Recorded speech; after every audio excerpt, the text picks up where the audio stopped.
Stacy Simpson, and this is Pageantry Now, and I'm super excited. We are live she's from New York. I'm here in Miami. We have the newly crowned Miss Universe 2020, Andrea Meza, and she's going to be here. She's going to talk all about the new things that are happening in her life and the old things that brought her to this place of pageantry.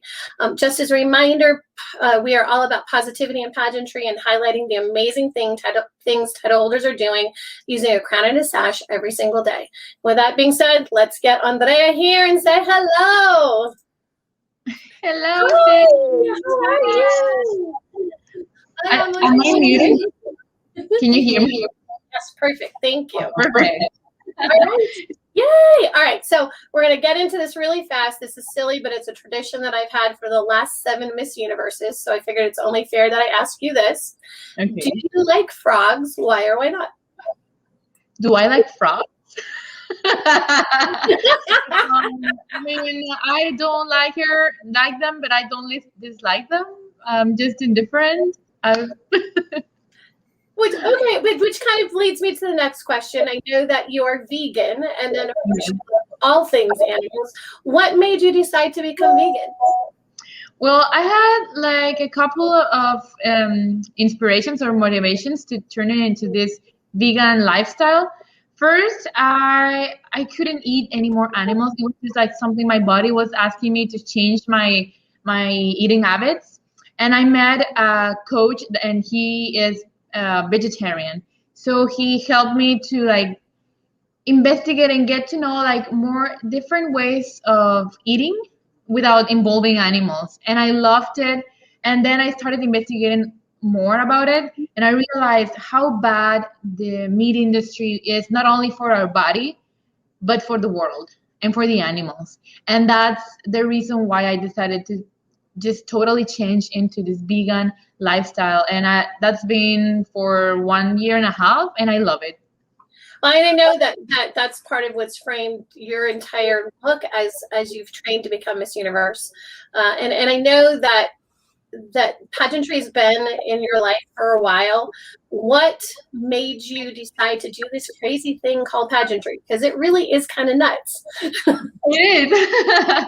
Well, it started like in 2015. So my first competition was actually in college. One of my friends filled my inscription form without telling me.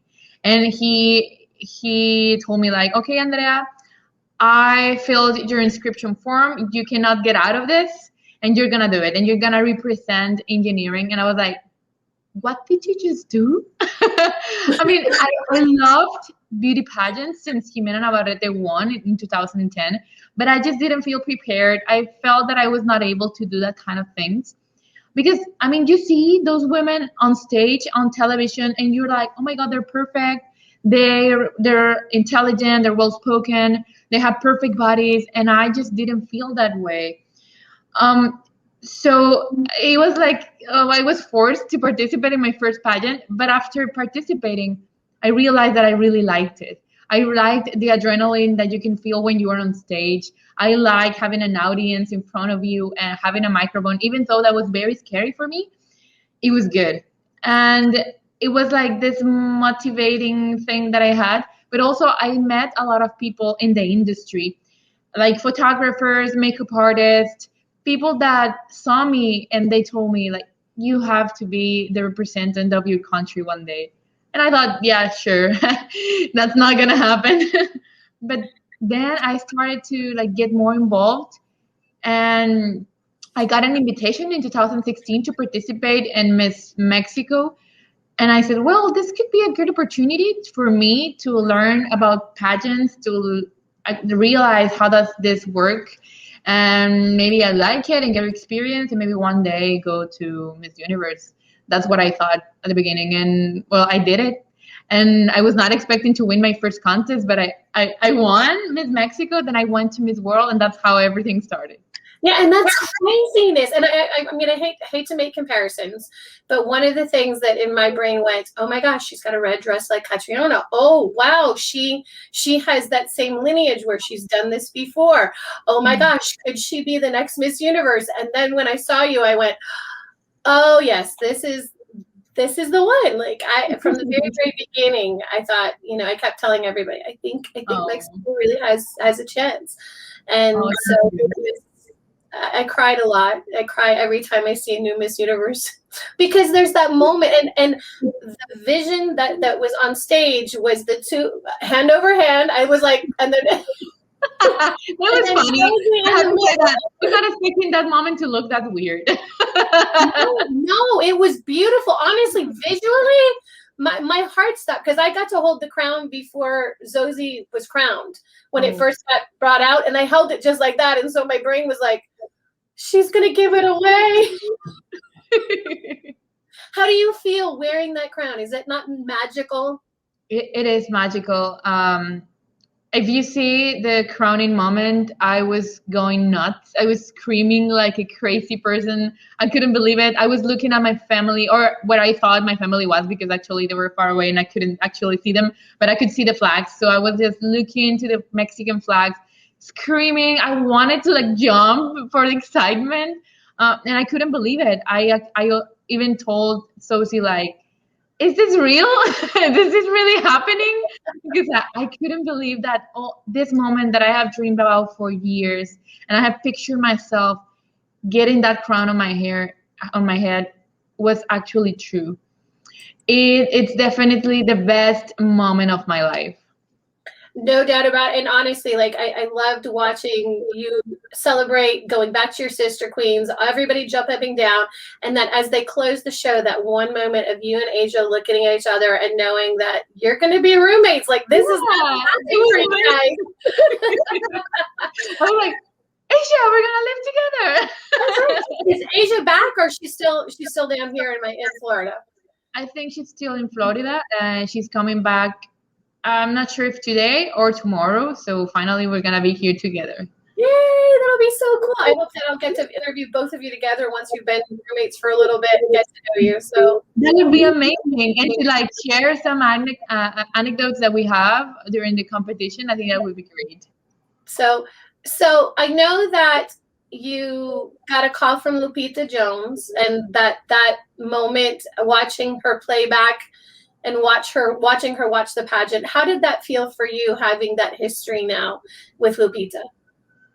It's great. I mean, before that conversation we had on television, we actually had a video chat at my hotel room. It was like 3:30 a.m. in the morning, but I needed to call her, like to tell her in person, we got this. I mean, of course she knew that I had won, but I wanted to share this beautiful moment with her, and I wanted to go to bed. I actually didn't have 1 hour of sleep after that conversation, but it was really good to get to talk to her. And I think it's just, if you think about it, it's not a coincidence, it's just destiny, because the day after my crowning moment, she was turning 30 years from becoming Miss Universe.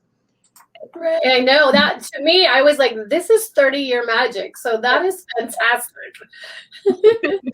It was not coincidence. The universe clearly had a plan for both of you to be Miss Universe.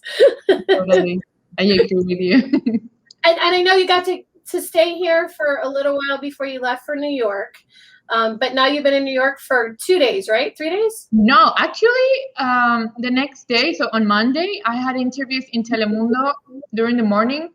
I had a photo shoot the afternoon. I got to see my family again for a couple of hours, pack everything, and I left Miami to come here to New York. So since Monday, I've been here, and I've been having a lot of activities, a lot of interviews. It's been amazing because since we're not really allowed to have interviews in person in closed places, we've been having interviews outside, and it's really cool because people have been getting creative. So one of the interviews was at Central Park, other was at Times Square, then we went to a yacht, and it was really fun to be there. It was really hot. Wait. You were on a yacht? You get to go on a private plane to fly to New York City, to your new house that you share with Asia, and a yacht. I sure changed it all in the last 4 days. Yeah. I mean, I've been doing all this crazy stuff, and I already went to the top of the Empire State Building, had a really nice photo shoot. The view is amazing. I just got home after being at the top of the edge. What's the name of it? The Edge of the Hudson Lodge? Hudson Hudson Yards. You were with Chesley. Chesley was doing interviews, right? Exactly. So And now the she's view. gotten to interview you twice. Sorry? He said now she's gotten to interview you twice. Yes, yes. She interviewed me after the crowning moment, and now again. She's really nice. I really like her, and it's cool to have people here to hang out. It's because I have no family here, but now like the people from this universe is like my new friends. So yeah. You are in good hands between the staff. They're amazing. Like I know Esther is going to be your new mom, like everywhere you go. So, and Meg will take really good care of you. You're in good hands. I know. Yes, So, I know. and I know, like during pageant, I was there for costume, which your costume was amazing. And I know that your analogy was that it was like from Coco. Yeah. Loved it. So when I say alebrije, sometimes people that are not from Mexico, of course, they don't really understand what's the meaning of that. So I always tell, okay, did you see the movie Coco? Okay, the crazy animal that appeared in that movie, that's an alebrije. And I loved my costume. I see the video of that moment and I get goosebumps because it was so hard to be able to walk in that costume that when I saw the final el resultado, the result of all of my hard work, it was just amazing. Because the first time I wore that costume, I almost fainted because I had just worked out, and then it is so heavy. It weighs like 40 kilograms or like 88 pounds. That's too much. Yeah, that's crazy. It is. And I was not able to walk with it the first time I wore it. So I had to practice and practice until I was able to walk with it. And then when we got on stage, the first day we went to the stage, and Kent, the choreographer, told us like, okay, this is where everything's gonna happen. The national costume show, preliminary, and the final. And I was like, really? Do I have to walk all this with my costume?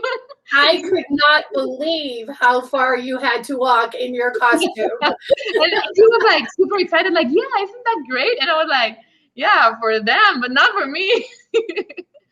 And the good thing is that before coming to the competition, they made for me this corset to help me have more stability. But I never rehearsed with that. So I was praying it worked, and it actually did. When I put it on under the bodysuit that I was wearing, it worked. I was able to walk with my costume like if I had only 10 kilograms on me. It's perfect. See, magic. There are magical moments that happen that brought this to you. And I loved hearing your family, like the whole time, the whole competition, Mexico, and everybody like out in the outside of the theater, inside the theater, that moment. And then I think of I've watched it back a couple of times. How did your heart feel as Luis Fonsi is singing to you? And you have that moment right at the end when you reach out to him and he reaches out to you and your family is screaming in the back. It was amazing. I mean, I loved the song that Luis Fonsi was singing. And also because it's a remake of an old song that I love. Because my dad loves that singer, and like I know that song since I was very young. So it was a magical moment. And also, I think my favorite part was when the Mexican crowd started singing Cielito Lindo. I don't know if you know that song, but they started singing Ay, canta y no llores. That was just amazing. And I love it because they always sing that kind of songs like when you're abroad, like and World Cup or things like that. And this is your World Cup. Well, yeah. This is the World Cup of pageantry. Hello. Yeah. That's true.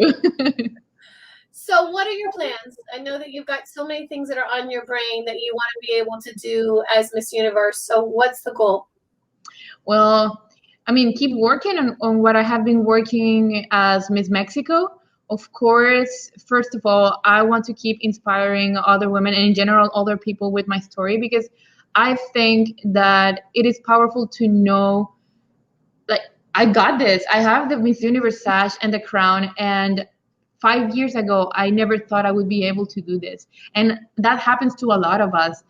We live with the fear of pursuing our dreams. And I think it is very powerful to realize that the people that are here in this kind of positions were also afraid to do it, but we did anyway. And I want to keep using this story to motivate others. On the other side, I want to keep talking about the gender-based violence that we live everywhere. It happens everywhere. And I think it is very important to keep talking about this kind of topics because we make it more visible. And when you make it visible, people start analyzing themselves, analyzing their lives, and the traditions that they might have that are promoting gender violence without realizing it. And when you realize you've been doing something wrong, that's when you can actually stop doing it. If you don't pay attention to your actions, you're not going to realize you've been doing something wrong. So the more we talk about it, the more awareness we're going to create around the world.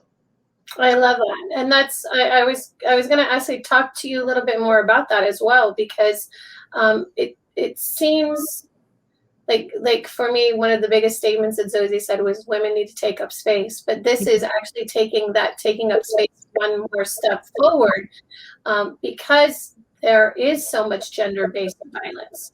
So and you are in a unique position, because as Miss Universe, when you're able to start traveling, you'll be able to see the people that are desperately in need in a country, and then also have the opportunity to reach to the people that are in charge of a country. So how are you going to use that voice to be able to help women and men be able to feel safer?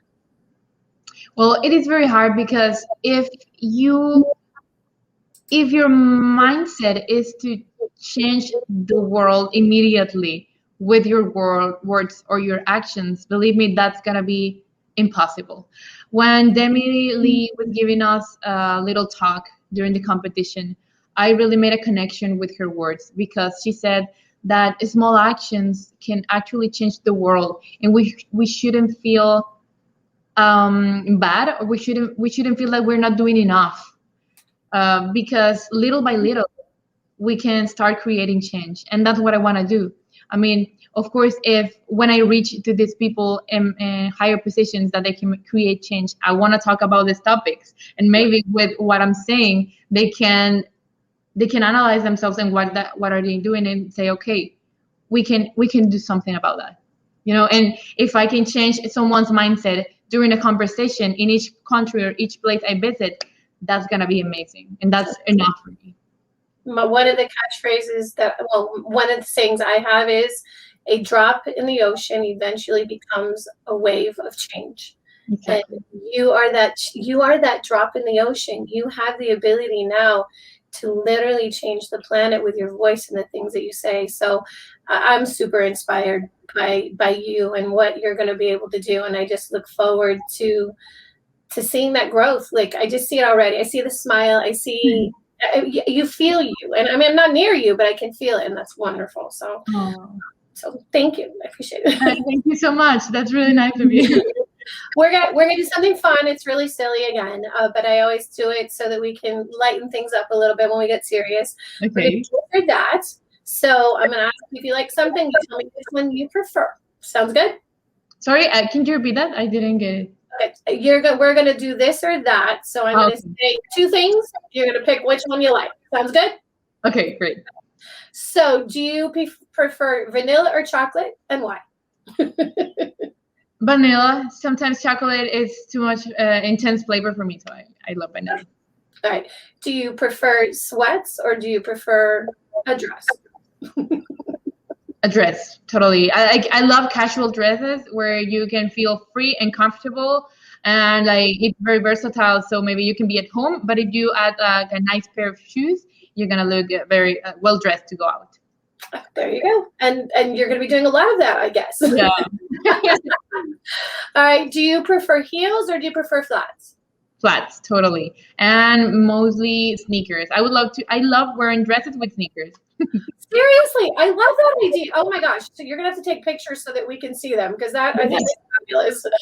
That's true. I will. All right. And do you prefer your hair down or do you like a ponytail? Like, are you an updo kind of girl or are you straight and let it go beautiful? I love my hair down straight. It's like like if I don't know how to do my hair, I will just leave it that way. Okay. And okay, so this is going to be important for when you get with Asia. Do you like to cook or do you like to order it? Both. I'm the kind of person that loves cooking, but also when I'm just feeling like not doing anything, I will order on Uber Eats.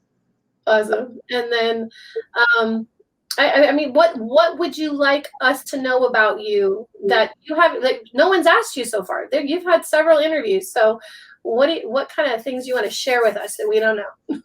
Oh, that's a hard thing to answer because I'm always like so transparent. Like I don't feel I have something weird. I've said that like during my interviews. I guess I can spin a ball on my finger. I did that during the. Are you serious? Yeah. I learned that when I played basketball like a few years ago, and I learned how to do that. It's fun. Cool. All right. Well, there you go. See, if you don't ask Miss Universe what are the secret tricks that she has, you won't know. So there you go. All right. So how can we follow you? How can we make sure that we're watching every moment of this reign? Okay, you can follow me in all the different social media at Andrea Meza MX. Be sure that it's only that way because there's been someone pretending to be me on Twitter. So my Instagram, my Twitter, my Facebook, everything is at Andrea Meza MX. Just that. I think I saw that page. That's really interesting. We will make sure that we follow, and then of course follow you at MissUniverse.com or Miss Universe. Of course, at the Miss Universe official accounts. There you can find everything that I'm doing. There have been posting small short videos about my activities as Miss Universe. They're really fun. We have been doing really great things, and believe me, this is just starting. Next week, I'm gonna have a couple of meetings with the team where we're gonna be talking about how do I want to take advantage of all this time as Miss Universe. So it's gonna be very interesting. I am so grateful for the time, and you are such a wonderful queen, and I can't wait to get to know you throughout the year. I wear your crown well. Stay blessed. Keep sharing your magic. You can feel it. It is contagious. And it has been my honor to have you on today. Thank you so much for being with me. And hopefully we'll see you again on Pageantry Now. Thanks so much, my love. Yes, thank you so much. I really had a good time, and I hope to see you soon again. Bye, everybody. Thank you for joining us. We'll see you guys soon.